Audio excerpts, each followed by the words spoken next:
And welcome to another episode of Patriots 4th and 2. I am your host, as always, Derek Havens. Joining us is special guest Mike Diabate and of course, Steve Balistieri. We are, I guess we are, I can't really say we're all PatsFans.com bloggers anymore. But we are brought to you by Pats. But we are brought to you by PatsFans.com. In today's episode, we are going to be Well, discussing. we're working on that, with Yeah. Mike there. Yeah, him and Ian are hashing out some numbers. In today's episode, we're going to be talking I don't about. But no signing is imminent. You're really stepping on my intro here, Steve. As best as your interests don't conflict with mine.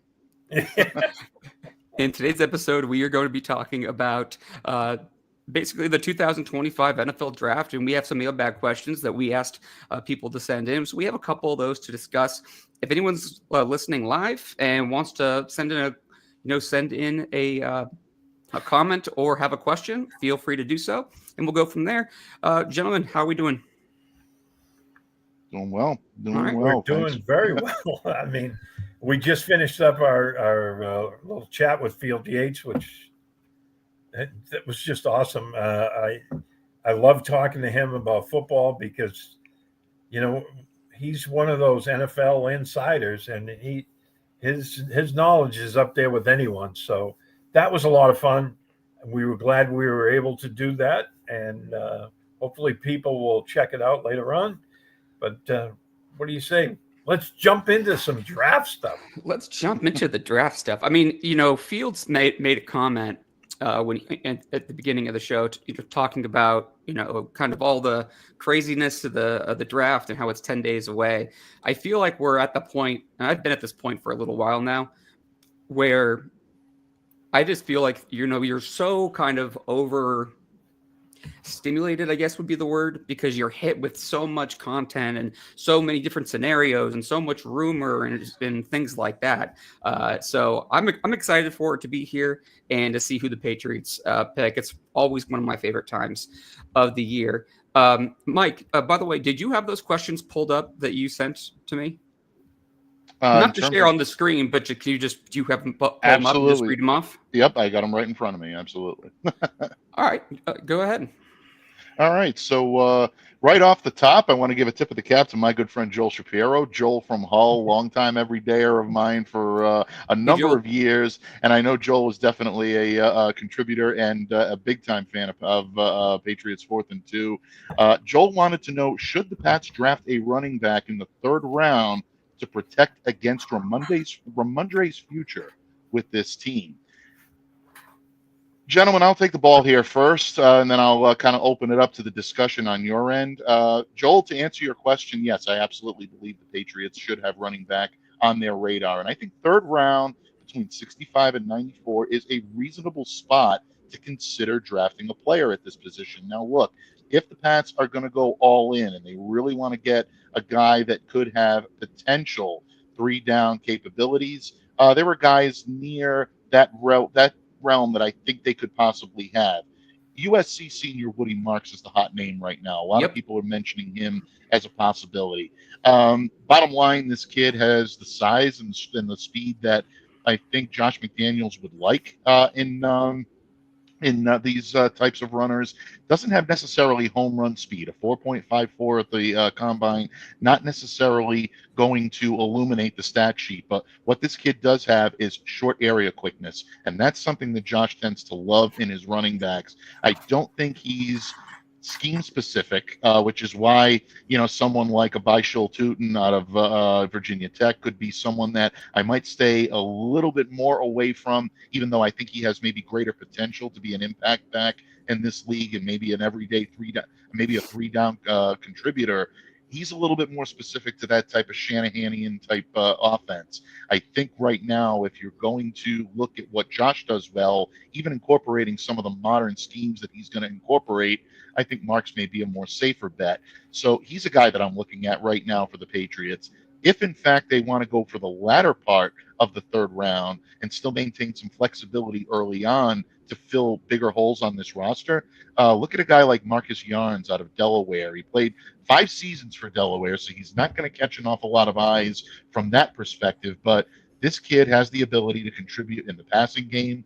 Josh McDaniels loves pass catching backs. I think you're going to see a lot of Antonio Gibson used in that regard. But I think Yarns has the ability to do it. He's a great route runner if you want to have him double as an extra receiver on the field. And when he's in space with the ball, he can make things happen. So, Joel, to answer your question, those are the two guys that I'm looking at right now. I don't think the Patriots go with a running back earlier than the third, but I can surely see them doing it with maybe one of those two guys in that meaty part of the third round. Yeah, I'm a big fan of Woody Marks from USC. I've been saying Travion Henderson from Ohio State, to me, makes a ton of sense if they go running back in the second round, because he fits with Josh McDaniels' offense so well in my mind. But to your point though, Mike, I just think the running back class is so deep that you can find a guy that can be a contributor later and probably get better value for him. You know what I mean? So I could see them addressing. I don't want to say bigger needs, but because I do think it's definitely a need. But I just think they have a couple more pressing needs now, and you could always go and get one later. Steve, what about you? Yeah, I mean, again, I think taking a running back or a tight end in round 3 is the way to go this year. There's still going to be some good tight ends out there. Obviously, it won't be Tyler Warren, but there's going to be some good ones out there. And, you got to protect against the future. Even though Austin Hooper and Hunter Henry are still really good tight ends for the Patriots, and they're very reliable, you have to build and keep that going, because they're not going to be there forever. So I like that idea. But honestly, Derek and I, you and I have been talking offline about Henderson now for a while, and part of me wants them to take him in round 2. So, unless they make the Twitter world explode and draft Ashton Jeanty at 4. So yeah, well, I think that's a possibility, but I think that's a remote possibility, right? Because Mike Vrabel even said so much. You always want the best talent available, and I think he would be probably the third best, football player available in the draft, or the fourth. Some people had him as the top, rated prospect player in the drafts. So, when you look at that in the big picture, yeah, he's there, but as Vrabel said, you have to weigh it against kind of what you need. So, would a running back at 4 be a smart move? I mean, I would love to see that guy in a Patriots uniform, but they need a tackle. I know they really do. It's one of those things. It's 6'4" and a half dozen of the other, but I think they have to pass on him and draft a tackle. It might not even be Will Campbell. They might like somebody else. Yep. They might like Banks from Texas. I know a lot of people keep saying Membu, but Banks is another left tackle. So sure, it's something to keep in mind. All right, Mike writes in, what are your guys' thoughts on University of Arizona receiver Tedoroa McMillan? I have not seen the Patriots mocked for taking him, and I'm curious what you guys think.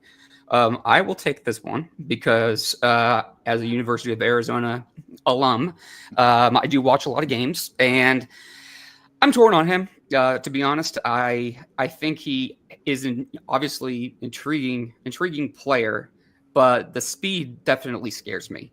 I didn't like the fact he didn't run at the combine. I thought that if he wanted to kind of quiet the doubters about his speed, that he would have showed up and ran, but he waited for his pro day. And there's been a lot of, similar to the Will Campbell arm length discussion, there's been a lot of talk about McMillan's speed and and things like that, and what the hand times were actually, if they were actually accurate or whatever.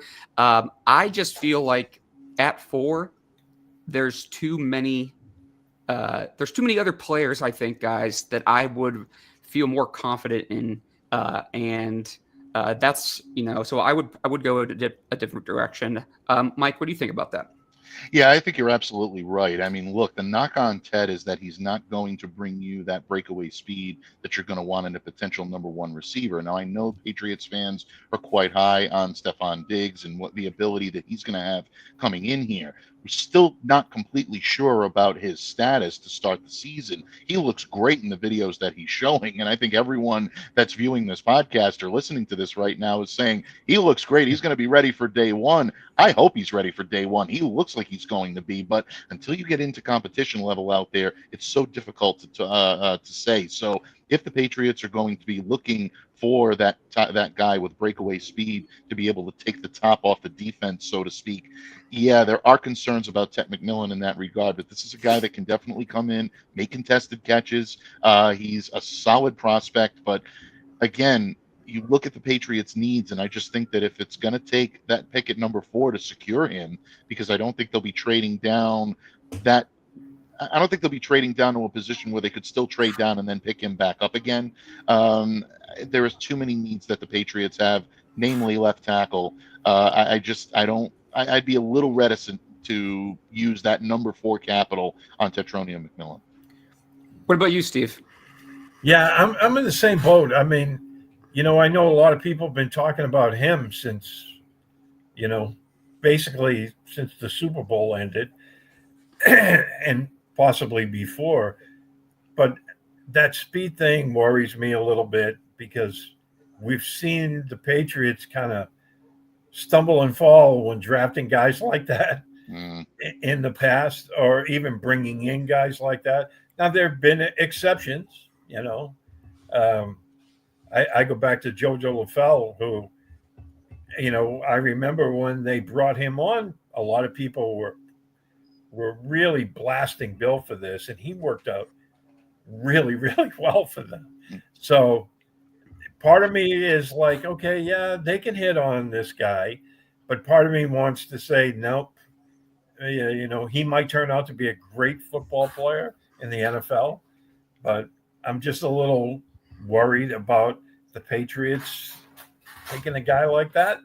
I would rather see them go for a stellar player in a position they really need. Not saying a wide receiver isn't, but I'm a little on the fence with this guy. And if you're on the fence, you probably shouldn't take him first. Yeah, no, I'm definitely with you on that one. I just can't see the value there at 4 I'd rather take someone like Luther Burden or somebody like that in the second round than do that. I know there's some questions with his, off the field stuff, but that's one of those things that it's impossible to know without being around him and talking to having him come into the facility and not being there. Mike, you want to read your next question? Yeah, absolutely. Next question comes from another good friend of the program, Mike Stand at Troxelberg on Twitter, or X, however you prefer to refer to it. That's 2 L's in Troxelberg, folks. Just like 2 O's in Goose, 2 L's in Troxelberg. Mike wants to know who's available in the lower first round and what would it take for the Patriots to trade back into the first round. And he also adds a little codicil onto that. He wants to know what the plan is for the kicker. So I think what we'll do is we'll tackle the first round first. I think what Mike's trying to get across here is if the Patriots decided that they're going to trade out of the number 4 pick, how far back do they trade? What's there for them? Do they see comparable value in the middle or latter part of the first round to try to go after a position of need? If you're going to assume left tackle and you're going to pass on Will Campbell, you're going to pass on Armand Membu, probably Kelvin Banks, if you're depending on how far back you're trading. You're looking at Josh Connerly Jr. You're looking at Ariante Ursary. These are the types of guys that could potentially come in as late first rounders. To me, I think you would have to enhance your draft capital significantly, pick up maybe 1, maybe even 2 picks that you don't have initially And I mean, they have to be high level in order for me to consider moving down at this point, because everything we heard Field Yates say earlier about Will Campbell and even someone like an Armand Membu, Steve, you even made the case for Kelvin Banks. I've shared the airwaves numerous times with a gentleman we all know very, very well who puts Kelvin at the top of this draft class when it comes to left tackles. And I'll tell you, he makes a very good argument for it. To me, the haul would have to be extremely good, Mike, if I'm going to consider moving down or moving back in the first round in order to try to secure one of those guys. I think the Patriots at this point have to come away with a left tackle. If you're not drafting Travis Hunter, if you're not drafting Abdul Carter, it has to be a left tackle. That has to be the centerpiece of your draft. It's the biggest need. It's a profound need, and you need a profound player to be able to round it out. I just don't know if trading back and getting someone like a Connerly or an Ursery is going to do your team any good passing on Campbell, unless you're picking up an NFL level player in return, or you're picking up significant capital to upgrade what you need to do moving forward. What do you say on this one, gentlemen? Steve, go to you. Yeah, I part of me was like, if a guy like Travis Hunter or Abdul Carter was there at 4, I think, you have to put caution to the wind and say these guys, have the potential to be generational type football players, and you go for that. And then try to trade back into the first round. One of the guys that Derek and I talked about for a while has been Simmons from Ohio State. Suffered an injury last year, might have been the top left tackle in the draft if he had stayed healthy. Good point. But, that's where it gets tricky, because, you might try to trade back in. One, you'd have to find a partner that's willing to do it. And two, what happens if he's no longer there? What if he gets taken before you trade back in? And that's the risk you take when you do that. So, I would love to see them be able to do that. We'll see, but it might end up costing them too much to do so. Yeah, I mean, obviously, if they don't take a tackle at 4, I think I'm definitely interested in trading back into the first round for one. Mike, we had thrown out the we had talked about them trading to number 24 with the Minnesota Vikings, because the Vikings have so few draft picks to get one of these guys, because the Texans traded their left tackle on Laramie Tunsil, so you could actually jump them for one. So I thought that would be an interesting spot. I don't know what it would take, but I would definitely want them to move up, if they do, if they go that direction. Yeah, very good point. It's going to be interesting to see who gets desperate, who gets itchy on draft day, or maybe the day before or the day of, or right through the draft. Teams do all kinds of weird and crazy things, so anything and everything is possible. I'd say everything's on the table for the Pats right now. Yeah, we have a comment here from Jono. I mean, the Saints might be looking to move up with Carter or with Derek Carr out. What does that cost them, and what does that get the Patriots picks wise to move from 4 to 9?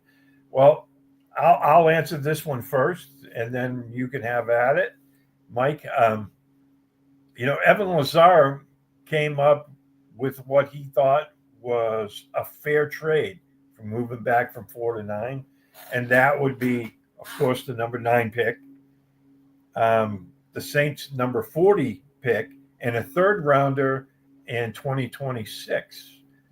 And that would be a nice haul, because at that time, at number 9, Will Campbell might not be there, but perhaps Banks and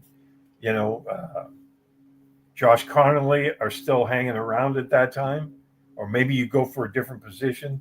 But then you'd have 3 picks early in the second round that you could package 2 of them to move back into the first. Yeah, that's an excellent point, Steve. I'm glad that you made that. And, you mentioned someone earlier who just happens to be showing up at number 9 on a lot of major draft boards throughout the country. When you look at the draft big boards, and ESPN and CBS prominently, NFL Network is doing a lot of their analysis. Jalen Walker, linebacker out of Georgia, is coming up on a lot of those draft boards at number 9. Could he be had at that position? And then, if you're the New England Patriots, do you package a couple of maybe your newly acquired second rounders, try to move back in and get pretty good sized talent for what is offered in terms of someone who can really come in, help your defense tremendously, and still be able to get a left tackle that you can groom potentially into a starter's position for a number of years. So intriguing. If they do get the type of haul that Evan described, I think the Patriots have to at least consider that. I think that's fair value in return. But again, I kind of lean back on what Field had to say in terms of teams willing to go that extra gamut to move up into number 4. Maybe maybe New Orleans reads the board a little bit more and sees teams that may not be chomping at the bit to take a quarterback, and they believe that they can still snag Sanders at number 9. It really just depends on how far they think he's going to fall into the draft. I think we'll get the answers to those questions probably as the week progresses here, maybe into the earlier part of next week. Derek, did you want to add in on this one? Can you pull it back up on the screen? Because I had to step away for a second. Yeah. Saints might be looking to move up with Carr. What does that cost them? Get the page. Yeah. I don't know what it would cost. I would think you would go 9 and next year's first round pick. And then there's been some talk about Chris Olave, the receiver, potentially being included in the package, which I think is kind of intriguing. I think if it's not Olave, I think you're talking about maybe a second round pick or a third round pick, and this probably like a third round, like a day 2 pick this year, and then obviously 9, and then that first round pick next year. I still have a hard time seeing them move down, though, guys. I really do. I still think that you're in a position at 9 to take a good player that will contribute to your team. I just don't see them passing on either Hunter, Carter, or Campbell. I just don't see a scenario where that happens, unless someone gave you like an absolute haul. But I would say unlikely scenario. Well, I have a comment here from P.F. Peters. He's a faithful reader of my Sunday column. And he says, I get annoyed whenever we pivot away from left tackle. This draft is loaded with high upside edge guys and running backs, but not left tackles. There are plenty of edge free agents too. So what's available at left tackle every year? Slim pickings. I predict the top 3 offensive tackles will be gone by 13. Do I like the Saints trade? Yes, but I'm taking an offensive tackle at 9 or another soon after. Yeah, that's good. That's a really good. It's a really good point. An argument to make. It's deep at those positions he mentioned, aside from not tackle, but the other 2. And I totally agree with that whole thing. So, Mike, what do you think? Yeah, I think that's a great point. And look, we all get carried away at times. I myself is as guilty of this as anyone. You look at the potential of the Patriots either moving up or down the board to maximize draft capital, and you can still get a good left tackle, and you can still get this guy. When you're faced with the opportunity to get a potential cornerstone like they are right now, to draft someone like a Will Campbell that can come in and be your rock on that offensive line for many years to come, it really is tough to turn your back on that unless you're moving down so minimally that you're going to be able to get another type of left tackle that's going to be able to give you similar or on par production with what Campbell is going to bring you. That's their biggest need on the team, and I definitely can't argue or definitely can't fault anyone in Patriots Nation for saying that should be their top focus. It should be their only focus, unless you're drafting someone like a Travis Hunter or an Abdul Carter, who, again, guys, are generational talents that teams have to make room for on their roster if you have the opportunity to get them. But yeah, when you take a look at things level-headedly, it really becomes clear as to what their top option should be. So I think that's a good comment. And sometimes it keeps us all in line. So we appreciate them. Yeah. Yeah, Henry sent I in- have oh, go ahead. another comment in Go ahead. regards to this. Yep. Jim Kay, another longtime Pats fans, reader of ours, and he's very active on our boards on PatsFans.com. And he said, regards to the draft, given Will Campbell should be available at number 4, the Patriots have no hard need to trade back. They could move if a better scenario presents itself, but I don't have an issue if Hunter or Carter are gone. Will Campbell would be a worthy pick at number 4. And secondly, it's the most neediest position they have on the team. And that is likely what's going to happen, picking Campbell. Boring to some, but all good. Yeah, good point. Absolutely. Yep. And Davey chimed in as well. Taking Campbell at 4 takes a lot of pressure off the rest of the Pats draft. Yeah. And that's a very valid point as well. Yeah. It feels, I mean, look, you always want to, in a perfect world, marry up, a need at a position with a talented player where you're selecting. And I like we talked about before, I just don't see how you can just not address left tackle. And like Field J's mentioned on the last show, rolling into the season with, the Darian Lowe, it just makes no sense in my mind. So, yeah, we have A few of them. Chris Godwin. He says, for those of you who are just listening and not watching on video, I still think that Will Campbell will be the pick. However, is there any risk he could be a bust? Yeah, I mean, there's always that risk. Specifically with him at left tackle. I mean, but you could say that for literally pretty much any of these. I mean, any of these guys could be bust. But the potential is there for him to be a very good left tackle. And if he doesn't work out at tackle, a lot of people say you could kick him over to be a guard, and he could be a potential Hall of Fame guard. What's your thought on that, Mike? Yeah, I absolutely agree with you. I mean, there's always a risk, especially when you're dealing with linemen, because lineman play is so predicated on a synergy that you have with your teammates. It's predicated on you being able to hit your assignments. It's predicated on solid quarterback play up front. If a quarterback is capable of masking some of your deficiencies, especially as a rookie early on, it means so much. The offensive linemen that played behind Tom Brady can tell you that if they did not play behind Tom Brady, their stock may not have been as high as it was throughout the league. So there's so much dependent on that. If there are any cracks or fissures in any part of that structure, it could affect what Will is able to do at a pro level. But again, I come back to the intangibles. I come back to his ability to block. He's a technically proficient blocker, and I think that he's very good in situations where the New England Patriots will need a little extra attitude on that line.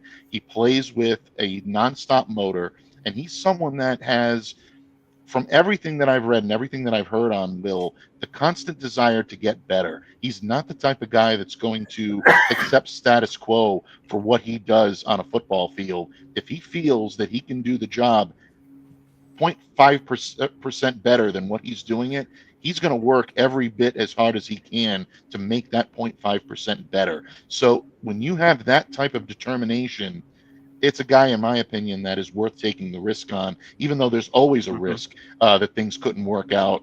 I still say he's worth their efforts at this point. And again, you kind of let the chips fall as they may, but Patriots have a good coaching staff in place. They've got the quarterback in place. Now let's see them put this in and see if they can make it all work together. Absolutely. Well, let's step aside real quick, boys, just for podcast purposes. And when we get back, we'll continue our discussion.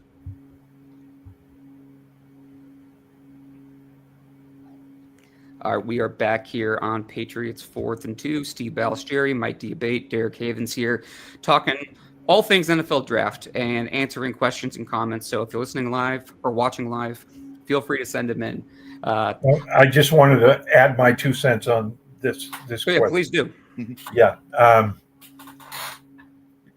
To Chris's question, could he be a bust? Absolutely. I mean, the draft is not a perfect science. We've seen this in the past. That's why guys like Tom Brady get drafted at 199. And, you want to go back a few years. Tony Mandarich was taken at number 2, supposedly can't miss left tackle. He was a total bust. So, there's no exact science when it comes to picking these guys. And, the fact uh, that the Patriots have Doug Marrone as their offensive line coach now. Um, that will help. I mean, I put Doug Marrone just a hair behind Dante Scarnecchia when it comes to, you know, um, uh, offensive line coaching. And, the bottom line is, like what Fields said, you look at the measurables and it gives you a little pause, but then you watch the tape and you're like, oh my.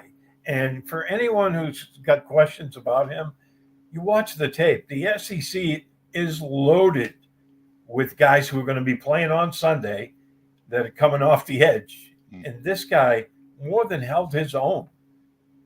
He consistently stopped all of those guys. So, when I look at that, that kind of answers it to me whether or not he can be a left tackle.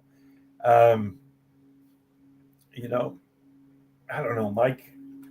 And then Jono comes back with another question. Is moving to guard considered a bust with the 4th overall pick initially, regardless if he becomes an all-pro? This is a tough question, and it's a very good one. And Jono, I give you a tip of the cap, and I salute you for asking it. So, it really, no, I mean, it's a great question to ask, and it's very difficult, such a slippery slope to answer it. But my initial response to that would be, if you're getting all-pro talent, regardless of where you're drafting it or where the position is, you can't really consider that a bust. But what the Patriots need at left tackle and their ability to fill the position at left guard, at least temporarily, with what they've got right now, in Cole Strange being your starter, Layden Robinson potentially waiting in the wings to be the heir apparent or someone that can come in and be a swing option at the position. I think you're dealing from a position of strength at that position much more than you are at left tackle. Earlier, when we spoke with Field Yates just a little while ago, he had mentioned that you're starting off with Verdarian Lowe penciled in as your starting left tackle. We saw how that worked last year. That's unacceptable considering the moves that the Patriots have made. So I wouldn't necessarily consider the player a bust for being all-pro talent, but I think it's a missed opportunity for New England if they bring in someone at number 4 overall to fill arguably their biggest deficiency on the team. Yeah, you get a talented player that's going to be in your lineup for a number of years to come, but you're still missing that generational type of left tackle, and those guys don't come along all that often. So, yeah, I think not a bust for the player, but maybe a bust for the team. Yeah, I agree with that 100%. You want the player to work out. If he works out as an all-pro guard, I mean, that's great for the player. And he found his niche in the NFL. But it's terrible for the team because you drafted him to be that left tackle. And, that I really think, and you and I have talked about this, Mike, several times on your old show. And, if they have any doubts about him being able to play tackle in the NFL, then they shouldn't take him. Right. Yeah. And if they feel he can be their left tackle. I think you're absolutely right on that, without any question. Yeah. And if they feel he can be that left tackle, then by all means take him. But if there's any doubt in your mind at that point, then I think they have to pass. But that's a great question, Jono, and we appreciate that. Chris wants to know, we'll move on to this one. He wants to know, can we create a buzz story that Shedeur Sanders is a generational quarterback. And he says that a little tongue in cheek because he wants somebody to move up. I think, I watched an interview with Mel Kiper this weekend, and he never does podcasts. And he did one with Jimmy Trainer from SI. And he was talking about Shedeur Sanders, and he said, look, his size is what it is. Can't change that.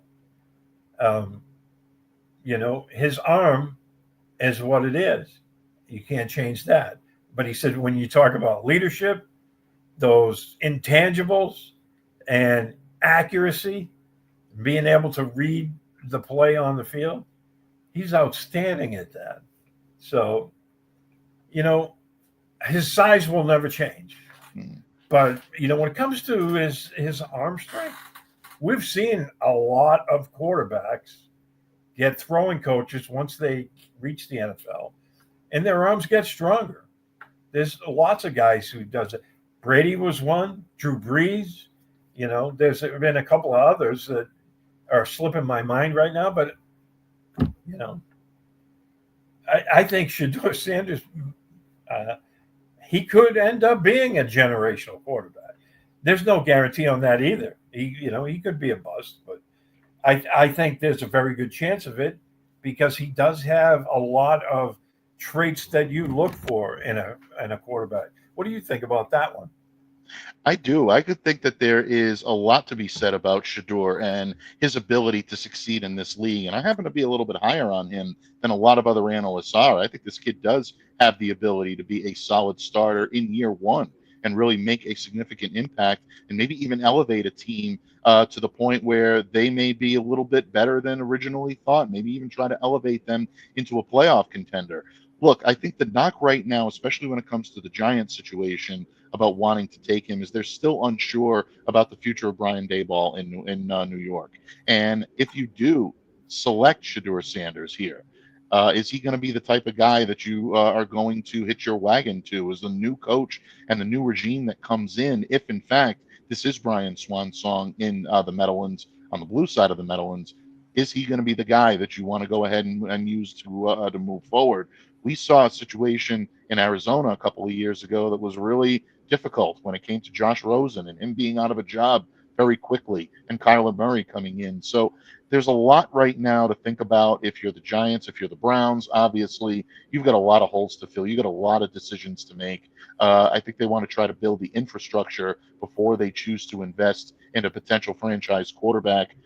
Joe Flacco going back there, I think, tells you all you need to know right now about where the minds are of the Cleveland Browns. They're looking to build their team from the ground up, and adding someone like a Shedeur is not going to instantly make them a much better team. So if teams are out there willing to offer you a big time bag for the number 4 pick, you have to think about where you're going to be moving down to. You have to think about what's going to be the repercussions of making such move. But when it comes to the player himself, I think there's a lot to like about Shedeur Sanders as a quarterback at the pro level.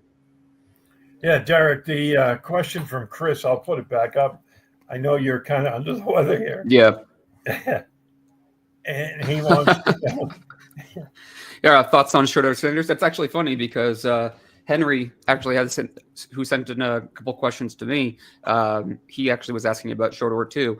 I don't know I didn't hear you guys' commentary. But to me, he is a scary player to take with, I'm not saying not necessarily in the first round, but with the top 5 or 10 pick. To me, that's just too rich for me. He reminds me a little bit of Bo Nix. The same way let me rephrase that. He reminds me a little bit of how I felt about Bo Nix last year. Kind of a high floor player, but I'm wondering about the ceiling. And I don't know if he can be a franchise guy, but I could see him going in the middle of the first round.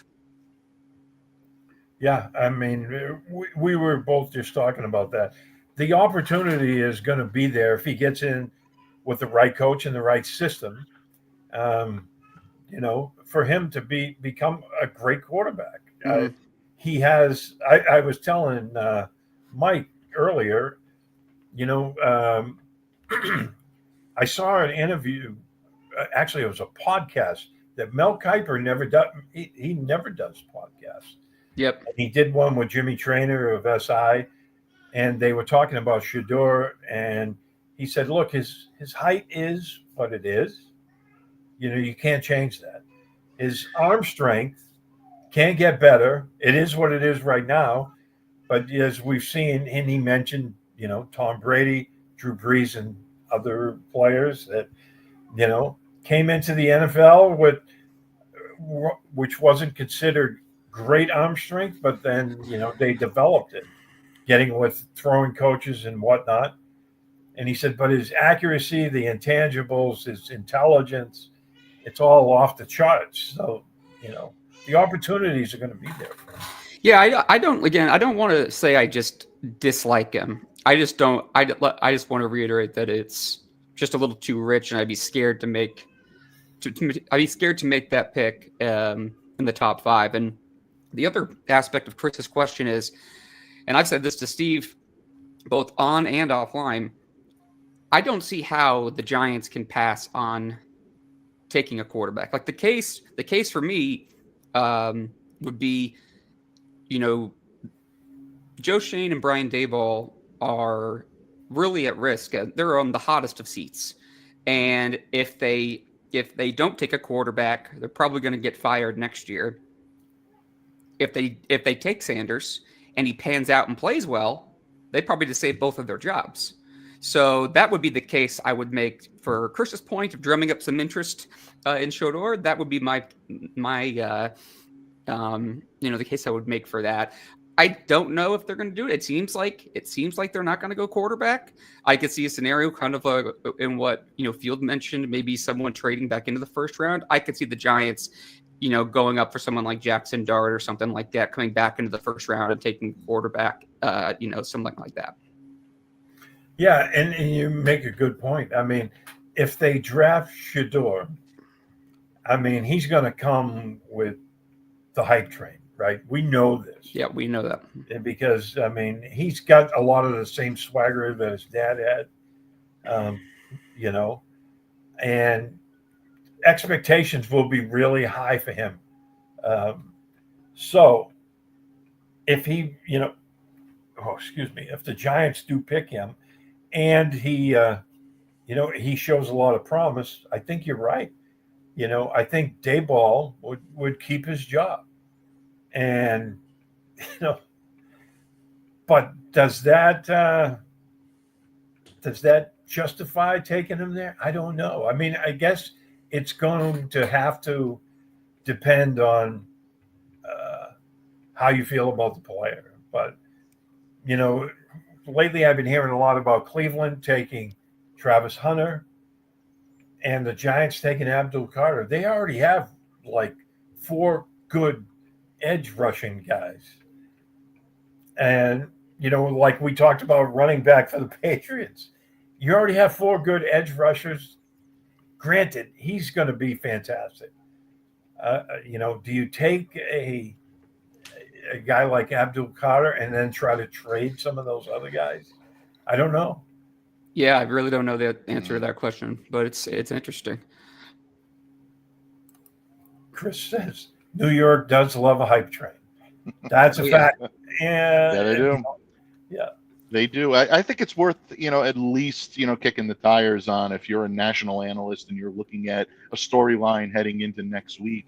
What does New York want to do? And I think, Derek, you made an interesting point about, I made a point earlier about will Shador be the type of, you know, quarterback that a new regime coming into New York would want to inherit, or are they going to want to clear house and go with their own guys? So there's a lot of intangibles that do go there, but I completely agree with you that if he pans out, it's probably a moot point. You know, Brian Daboll and Joe Shane are probably holding on to their jobs at that point, and they're staying in New York. So now it becomes building around Shador for the long term. Steve, you mentioned some of the intangibles that he can improve. Wherever Shador ends up, listen for the name of Tom House. We always hear him coming up when it comes to increasing a quarterback's velocity, increasing their strength. Tom is still active, still a great passion, despite being 77 years of age. Clearly not I showing. remember when he was a Red Sox short reliever, Absolutely. And, some of the things that he's done with athletes, both in football and in baseball, is truly remarkable. So if you are looking for Shador Sanders and you think he brings the intangibles you need and maybe just a little bit of oomph on that arm needing to be added, keep his number very well positioned and very easy to find in your phone. So, is there anything else we'd like to discuss at this point? I feel like we've covered all our ground today, which has been good. So I guess we'll wrap up. I guess we'll wrap up the show. I am struggling over here as it is, so I apologize for that.